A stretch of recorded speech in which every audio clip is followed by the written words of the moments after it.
see my film, No Safe Spaces, which is why you won't see it on Netflix or Amazon Prime.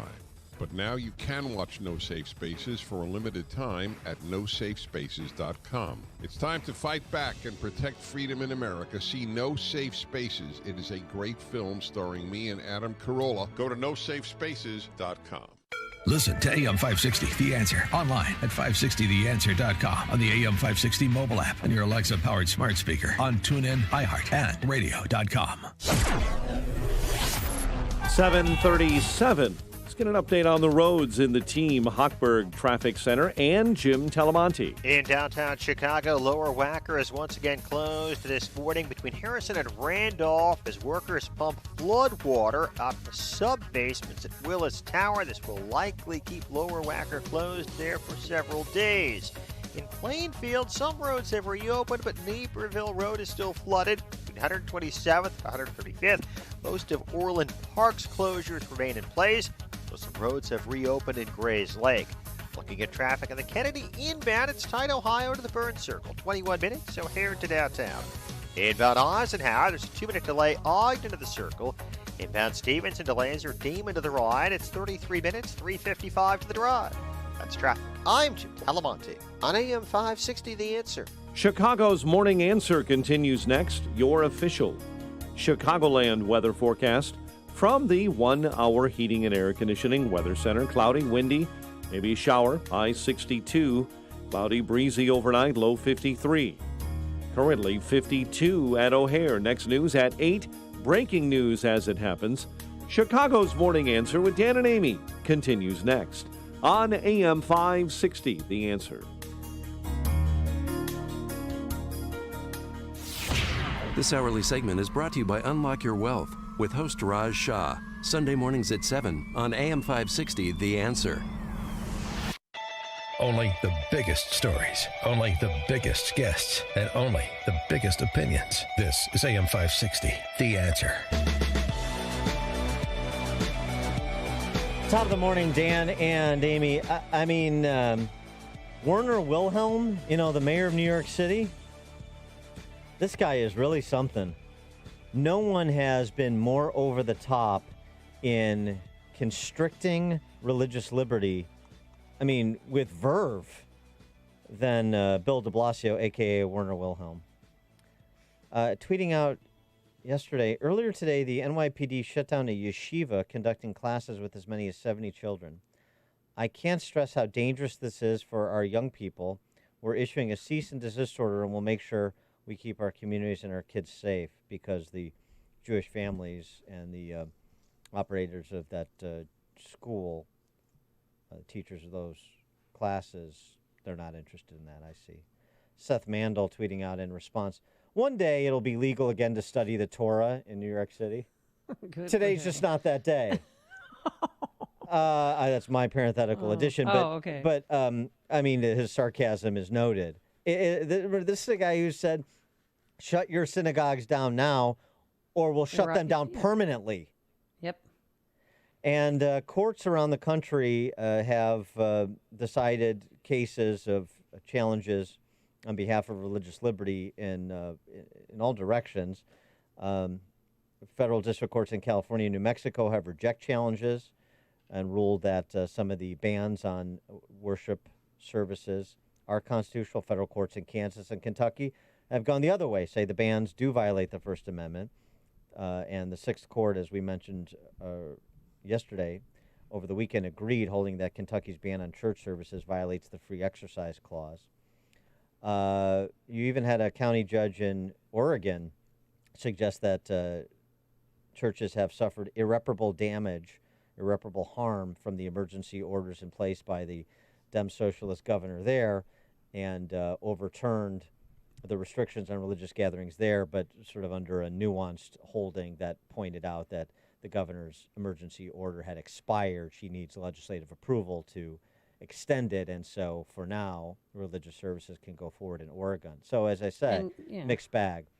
And here in Illinois, so Governor Pritzker knows that his orders aren't going to hold up in court, so he's trying to change the Illinois Department of Public Health rules to make it a violation, a Class A misdemeanor. So if people hold church services. And Mayor Lightfoot and both Pritzker have said that they are going to go after people, find them, and possibly jail them if they're still gathering on Sundays. For more on this from the religious perspective and across the way in Asia, Russia. The outbreak in COVID-19 in Russia has been described as the next Chernobyl, noting this. Imagine the Putinists being less than forthright with the world. As of May 8th, nearly 188,000 Russians have officially contracted the coronavirus and 1,723 have died. However, the day before, Moscow, the mayor, said that the COVID infections in Moscow alone were 300,000. Oh, my gosh. So we got to... So who's keeping track of the numbers there? Who's keeping track of what page all the propagandists are supposed to be on? For more on this, we're pleased to be joined by Michael Johnson, president of the Slavic Gospel Association. Michael, thanks for being with us. Appreciate it. Well, thank you so much for having me. We have some perspective on religious liberty in this country, as we were discussing, but give us your perspective on the case that is Russia. Well, in the case of Russia, just quickly on our ministry was established in Chicago in 1934, and we ministered to Russian churches and Christians throughout those countries who for many years were persecuted, and many hauled off to the prison camps in Siberia and killed for their faith. Right. So with regard to this particular situation, you mentioned some statistics, and the numbers are just all over the map. But we serve 10 countries of the former Soviet Union plus Israel, and right now we're looking at a total of reported cases of roughly 385,000, with 290,000 of those being in Russia, and roughly 3,900 people who have lost their lives, which represents about 1% of the total cases. So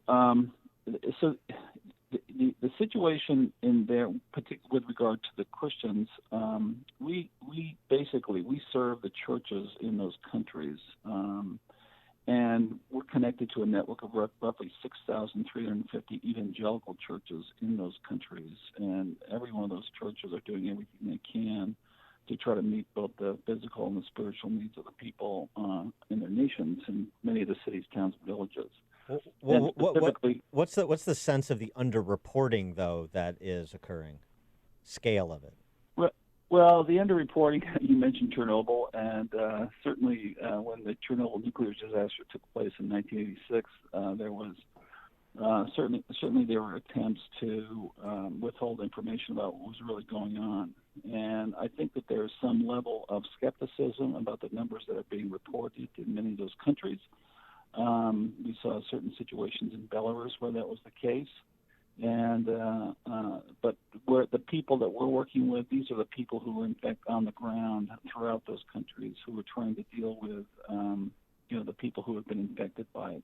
But the biggest issue is the crash of the economies, and people are really struggling there right now. Well, just to interrupt, but in Belarus, that's where you had President Lukashenko say vodka and saunas as a cure for the coronavirus. So I'm not surprised to hear there's perhaps some underreporting going on. Yeah.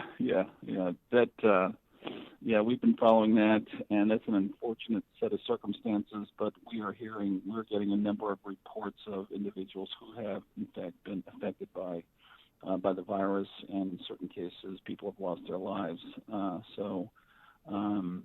There's a bit of a difference between what the president is saying and what we are hearing on the ground in that country. Michael, yeah. What about the children? There's a number of orphanages there in Russia, and what's going on with them?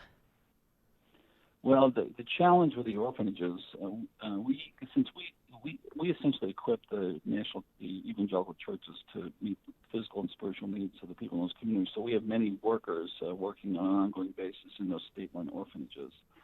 And because of the economic situation, many of those facilities have been shut down.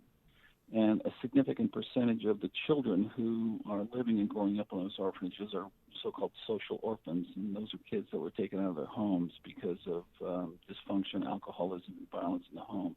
Now that those facilities are shut down, those children are being sent back into their homes, and it's a very difficult situation. The kids really want to go back to the orphanages, But the workers that we're helping to serve those kids are visiting those children in those homes and dropping off humanitarian aid, food, and other items, and trying to make sure that the kids are all right in those situations. But the state-run orphanages are really struggling right now. Is there any indication that the authoritarian government there, Putin and his government, are persecuting Christians, Christian places of worship?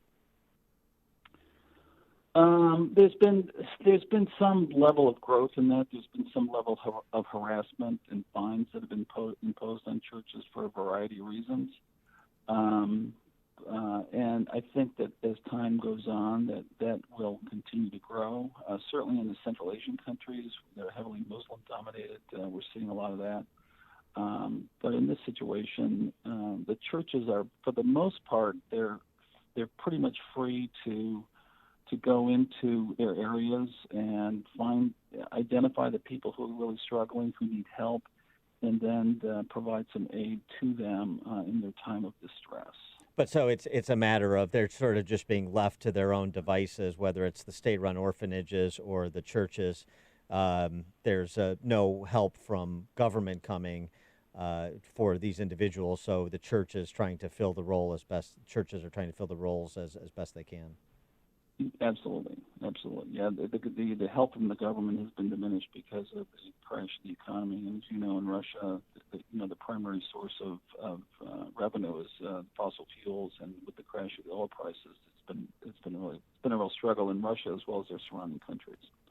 And this is you mentioned surrounding countries too. I mean, we don't really have a handle, it seems, on what's happening in some former Eastern Bloc countries, because there was a move to lock down very quickly, at least a lot of the reporting goes, suggesting that those countries knew their healthcare systems couldn't withstand any real demand on services, so they shut everything down. But that's a delay tactic. That doesn't also necessarily mean you won't ultimately have an outbreak and thus have a real humanitarian and medical crisis in some of these countries. I think that's a pretty accurate description of what's going on there. The medical infrastructure in those countries, they're not set up to handle the onslaught of what's about to happen, because in those countries they're about 3 to 4 weeks behind us in terms of the onset. So it's only going to get worse in those countries, and as you point out, the medical infrastructure is really not equipped to handle it. And while